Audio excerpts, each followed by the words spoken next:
अगर मैं आपसे कहूं कि आपका नाम, आपकी पहचान, आपकी सोच सब कुछ वास्तविक नहीं है, जिस माया को आप जीवन भर बचाते आए हैं वो वास्तव में अस्तित्व नहीं रखता। आप सोच रहे हैं कि मैं अद्वैत दर्शन और आदिगुरु शंकराचार्य की बात कर रहा हूँ, लेकिन नहीं, मैं बात कर रहा हूँ माध्यमिक शून्यवाद की और नागार्जुन की। मैं कौन हूँ? क्या दुख स्थायी है? क्या आत्मा सच में कोई वस्तु है? क्या वास्तविकता वैसी है जैसी दिखती है? इन्हीं सवालों से जूझते हुए एक व्यक्ति ने पूरी तत्व मीमांसा को हिला दिया। उनका नाम था आचार्य नागार्जुन। एक ऐसा समय जब हिंदुस्तान में नवीन राज्यों की स्थापना हो रही थी, विश्व के साथ विचारों का आदान प्रदान तेजी से बढ़ रहा था। उसी समय दक्षिण भारत में जन्मे महान दार्शनिक नागार्जुन ने माध्यमिक कारिका नामक एक ग्रंथ की रचना की और यही ग्रंथ शून्यवाद का आधार ग्रंथ बना। शून्यवाद ऐसा दार्शनिक सिद्धांत है जिसकी व्याख्या को लेकर सबसे ज्यादा भ्रम है। जैसे साधारणतः व्यक्ति शून्यवाद से समझते हैं कि संसार शून्यमय है, मतलब किसी भी वस्तु के अस्तित्व को नहीं मानना तथा पूर्णतः निषेध को मानना ही शून्य कहा जाता है। कुछ इसी तरह की व्याख्या पाश्चात्य और प्राच्य विद्वानों ने शून्यवाद की है। कुछ विचारकों ने शून्यवाद को सार्ववैनसिकवाद भी कहा है, परंतु यह सब मूल दर्शन की व्याख्या से कोसों दूर है।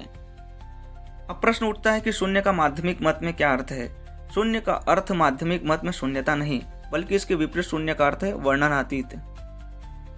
नागार्जुन के अनुसार परम तत्व अवर्णनीय है, मतलब मानव को वस्तुओं के अस्तित्व की प्रतीति होती है, परंतु जब वह उनके तात्विक स्वरूप को जानने के लिए तत्पर होता है तो उसकी बुद्धि काम नहीं देती।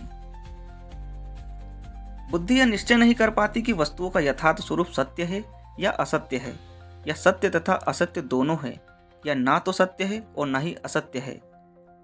विश्व के विभिन्न विषयों को हम सत्य नहीं कह सकते, क्योंकि सत्य का अर्थ निरपेक्ष होता है। जितनी वस्तुओं को हम जानते हैं वे किसी न किसी वस्तु पर आवश्यक रूप से निर्भर करती है। जैसे घड़े का अस्तित्व मिट्टी, आग, कुम्हार के परिश्रम पर निर्भर है। विश्व की विभिन्न वस्तुओं को हम असत्य भी नहीं कह सकते, क्योंकि वे प्रत्यक्ष होती है। जो असत्य होता है वह आकाश कुसुम की तरह बिल्कुल अप्रत्यक्ष होता है। विश्व के विषयों को हम सत्य और असत्य दोनों भी नहीं कह सकते, क्योंकि ऐसा कहना व्याघात्मक होगा। विश्व के विषयों के संबंध में यह भी नहीं कहा जा सकता कि वे ना तो सत्य है और ना ही असत्य है, क्योंकि ऐसा कहना पूर्णतः आत्मविरोधी होगा। वस्तुओं का स्वरूप इन चार कोटियों से रहित होने के कारण ही उन्हें शून्य कहा जाता है। नागार्जुन ने प्रतीत्य समुत्पाद को भी शून्यता कहा है, क्योंकि प्रतीत्य समुत्पाद के अनुसार वस्तुओं की परनिर्भरता पर बल दिया जाता है और वस्तुओं की परनिर्भरता को तथा उनकी अवर्णनीयता को शून्य कहा गया है। परनिर्भरता के कारण ही शून्यवाद को सापेक्षवाद भी कहा जाता है। नागार्जुन अपने चतुष्कोटीय न्याय का प्रयोग करके सब विषयों का अनस्तित्व सिद्ध करते हैं।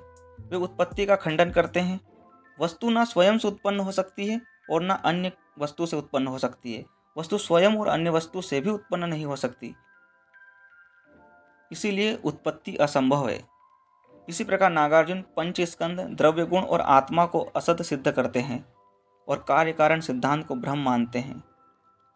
यहाँ पर यह कह देना आवश्यक होगा कि नागार्जुन दो प्रकार के सत्य को मानते हैं।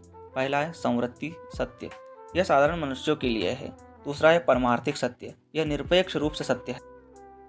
परमार्थिक सत्य की प्राप्ति निर्वाण में होती है। निर्वाण की अवस्था का वर्णन भावात्मक रूप में संभव नहीं है, इसका वर्णन निषेधात्मक रूप में ही हो सकता है। नागार्जुन ने निर्वाण का नकारात्मक वर्णन किया है। उन्होंने कहा है कि जो अज्ञात है, जो नित्य भी नहीं है, जिसका विनाश भी संभव नहीं है, उसका नाम निर्वाण है। नागार्जुन मुक्ति नहीं देते, वे हर सहारे को छीन लेते हैं, लेकिन जब हर सहारा गिर जाता है तभी वास्तविक स्वतंत्रता जन्म लेती है। जहाँ कुछ भी पकड़ने को नहीं बचता, वहीं निर्वाण शुरू हो जाता है। यदि इस विचार ने आपकी सोच को हिला दिया है तो वीडियो को लाइक और शेयर जरूर करें। कमेंट में लिखिए कि क्या मैं का अस्तित्व है या यह सिर्फ एक भ्रम है। और यदि आप चाहते हैं ऐसे ही गहरे दार्शनिक वीडियो को, तो चैनल को सब्सक्राइब करें।